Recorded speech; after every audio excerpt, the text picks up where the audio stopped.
Jenna! Jenna, come help me. It's killing him. Somebody call 911, please. Get the stretcher. Where's the rescue team? He's going under. He's going under.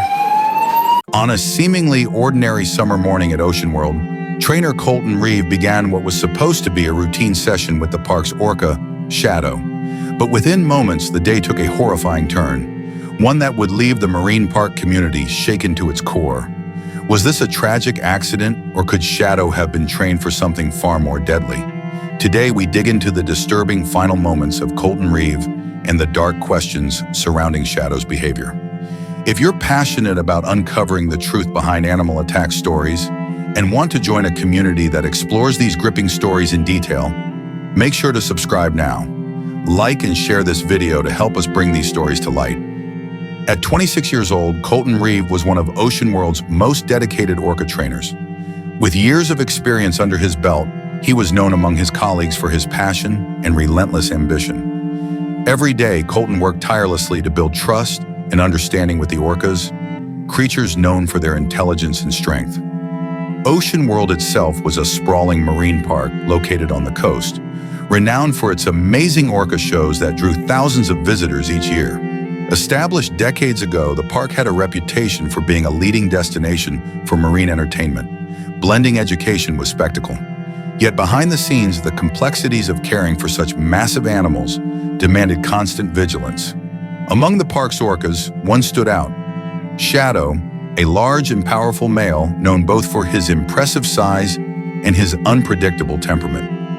Colton had developed a close working relationship with Shadow over several years, often describing the bond as a unique connection born from respect and routine. Friends and fellow trainers remembered Colton as someone who treated the orcas with genuine care, often going beyond the expected to ensure their well-being. He wasn't just here for the show, one trainer recalled.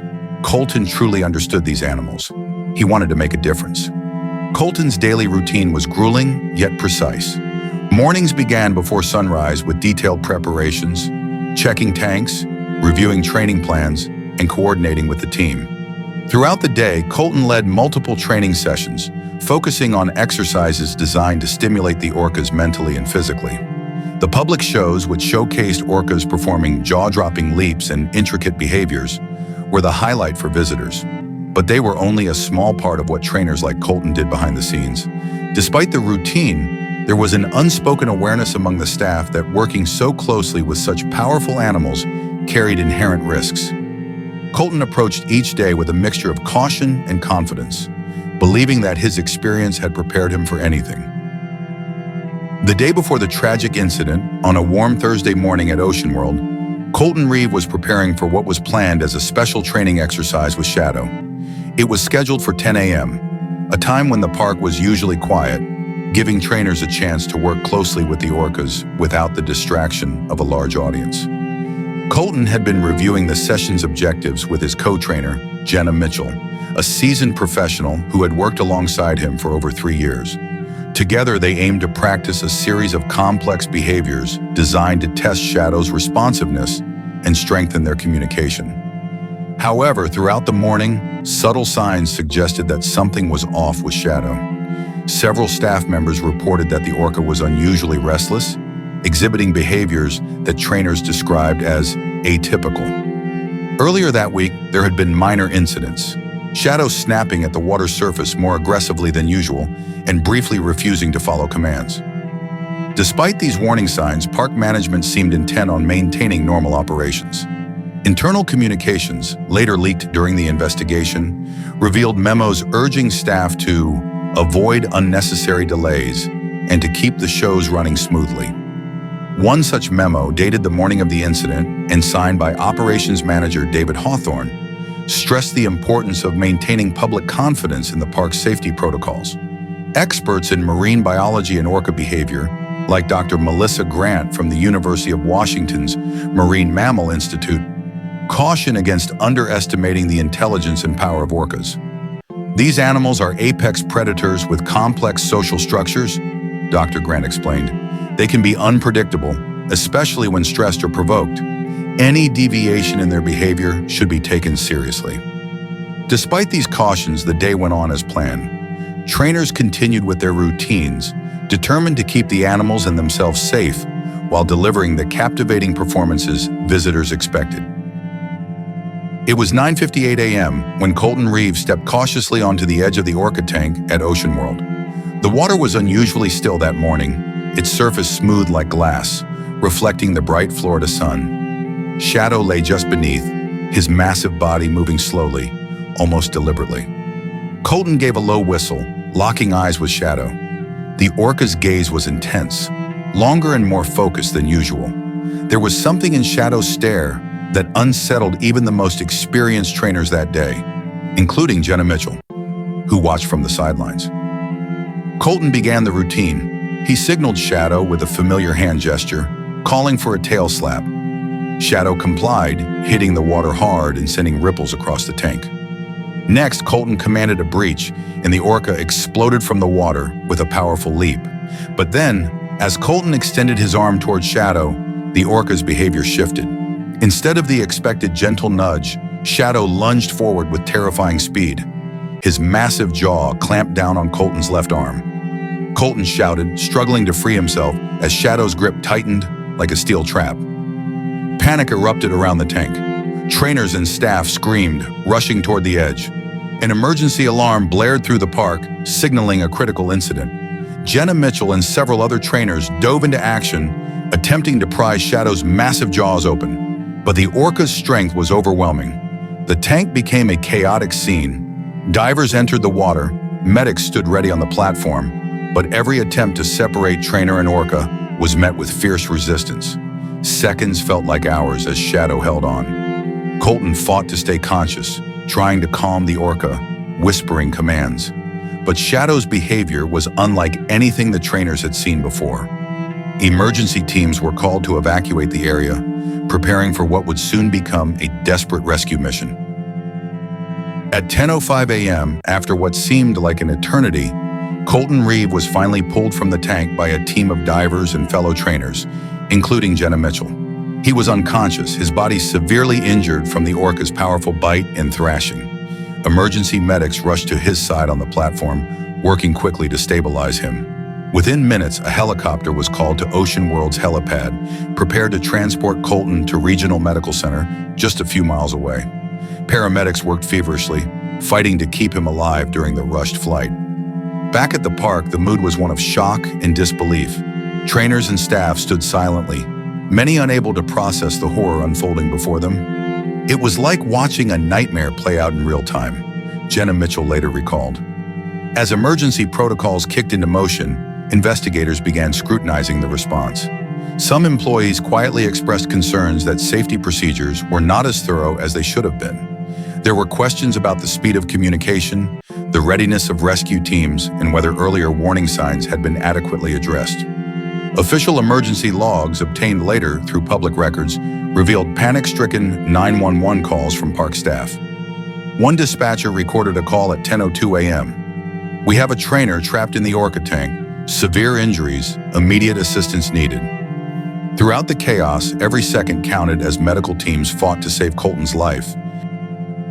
By mid-afternoon at 2 p.m., local authorities had arrived at OceanWorld to begin a thorough investigation into the attack. Teams included marine biologists, animal behavior experts, and representatives from the Florida Fish and Wildlife Conservation Commission. Park management, including operations manager David Hawthorne and senior trainers like Jenna Mitchell, were questioned extensively about the day's events and Shadow's history. Forensic teams conducted a detailed examination of the Orca tank, inspecting equipment, barriers, and safety measures. Specialists studied Shadow's behavior patterns, reviewing hours of video footage from previous sessions and performances. Every detail was analyzed, from the Orca's reactions during training to subtle changes in his demeanor leading up to the attack. In the days that followed, government agencies released official reports based on their findings. These documents, while heavily redacted, hinted at concerns about the park's safety protocols and raised questions about Shadow's unusual behavior in the weeks before the incident. Most notably, an internal memo surfaced, marked confidential and signed by an anonymous staff member, suggesting that Shadow had undergone unusual training exercises that went beyond standard care. The memo implied these sessions might have encouraged aggressive responses, but the true intent remained unclear. Experts weighed in. Dr. Melissa Grant, a renowned marine mammal specialist, commented, "Orcas are incredibly intelligent and capable of learning complex behaviors. Whether Shadow's actions were the result of deliberate training or a tragic accident is a question that demands careful examination." Speculation grew. Was Shadow truly trained to kill, or was this a heartbreaking mishap in a high-risk environment? The investigation was just beginning, but the answers remained elusive. As news of Colton Reeve's death spread on the afternoon of July 14, 2023, a media frenzy erupted. Television networks across the country broadcast breaking reports from OceanWorld in Clearwater, while social media exploded with reactions from viewers shocked by the tragedy. Animal rights organizations quickly seized the moment to demand a full inquiry into orca captivity and the training methods used at marine parks like OceanWorld. Groups such as Sea Freedom and the Marine Mammal Protection Coalition called for immediate changes, questioning the ethics of keeping such powerful predators in confined spaces. Park officials, led by Operations Manager David Hawthorne, issued statements denying any wrongdoing. They insisted Colton's death was a tragic accident, emphasizing that Shadow's actions were a result of natural orca behavior, unpredictable and uncontrollable. "Safety remains our top priority," Hawthorne told reporters. This was an unforeseeable and heartbreaking incident. Meanwhile, Colton's family and close colleagues voiced frustration and grief, expressing concerns over the lack of transparency from park management. In a heartfelt statement, Colton's sister, Emily Reeve, questioned why warning signs had been overlooked. "We deserve the truth about what happened to Colton," she said. Amid the turmoil, a confidential interview surfaced, reportedly with a whistleblower from within OceanWorld's training staff. In the recorded conversation, the voice, altered to protect identity, revealed fears that some trainers were pressured to push orcas beyond safe limits. "There were things happening behind closed doors," the whistleblower said. "Shadow wasn't just any orca, and some knew it." The controversy deepened, leaving the public to wonder what secrets lay beneath the surface of OceanWorld's polished shows and bright smiles. As the investigation unfolded, several theories emerged to explain the tragic attack involving Shadow and Colton Reeve. The first theory suggests that Shadow acted purely on instinct, an unpredictable reaction from a wild apex predator. Experts like Dr. Melissa Grant argue that orcas, despite their intelligence, remain powerful animals with natural hunting behaviors. Sometimes these instincts surface unexpectedly, especially in stressful situations, she explains. This viewpoint holds that no deliberate aggression was trained, and the attack was a heartbreaking accident. The second theory proposes that Shadow was conditioned for aggression due to pressures within OceanWorld. According to this perspective, the orca may have been subjected to unusual training sessions hinted at in internal memos. Some former trainers believe that attempts to increase showmanship or control the orca's behavior inadvertently encouraged aggressive responses. Critics argue this conditioning could have made Shadow more prone to attacking when routines changed or stress increased. The third theory considers that Colton's own actions, however unintentional, may have provoked the attack. Orcas can be sensitive to subtle cues or changes in their environment, and a momentary mistake or misread signal might trigger defensive or aggressive behavior. Co-trainer Jenna Mitchell noted, "In that split second, even the most experienced trainers can misjudge an orca's mood." Each theory has its supporters and skeptics. While instinctual behavior highlights the inherent risks of working with wild animals, the conditioning theory raises questions about training ethics. The third theory acknowledges the complexity and unpredictability of human-animal interaction. Before and after footage of Shadow shows clear changes in his behavior. Once calm and responsive, later increasingly restless and agitated. These visual contrasts fuel ongoing debate about what truly caused this devastating event. Colton Reeve's tragic death on that summer morning in 2023 marked a turning point for OceanWorld and marine parks across the nation. In the months following the incident, OceanWorld overhauled its safety protocols, introducing stricter barriers, enhanced emergency response drills, and new regulations limiting trainer-orca interactions. Marine parks everywhere took notice, re-evaluating how they manage the care and training of these powerful animals. The incident sparked a broader public conversation about the ethics and dangers of keeping orcas in captivity. Documentaries, news reports, and social media campaigns brought new scrutiny to the practice. Several animal welfare organizations launched ongoing campaigns inspired by Colton's death. Groups like Sea Freedom intensified their calls for banning captive orca shows altogether, advocating for the release of these creatures into sea sanctuaries where they could live more natural lives. Friends and family remember Colton as a passionate and kind-hearted trainer who loved the ocean deeply. Jenna Mitchell, his closest colleague, shared, "Colton believed in the bond between humans and animals. He wanted to inspire people to care. This tragedy should remind us how precious life is." In a quiet tribute, Colton's family established the Reeve Foundation, dedicated to improving marine mammal welfare and supporting trainer safety worldwide, a lasting legacy born from heartbreak. The truth behind Colton Reeve's death may never be fully known. Was Shadow trained to kill, or was this a heartbreaking accident? What do you believe? Let us know your thoughts in the comments below. Don't forget to subscribe for more gripping animal attack stories and share this video to keep the conversation alive. Stay tuned. Our next video digs deep into another shocking encounter with one of nature's most dangerous predators. You won't want to miss it. Thanks for watching.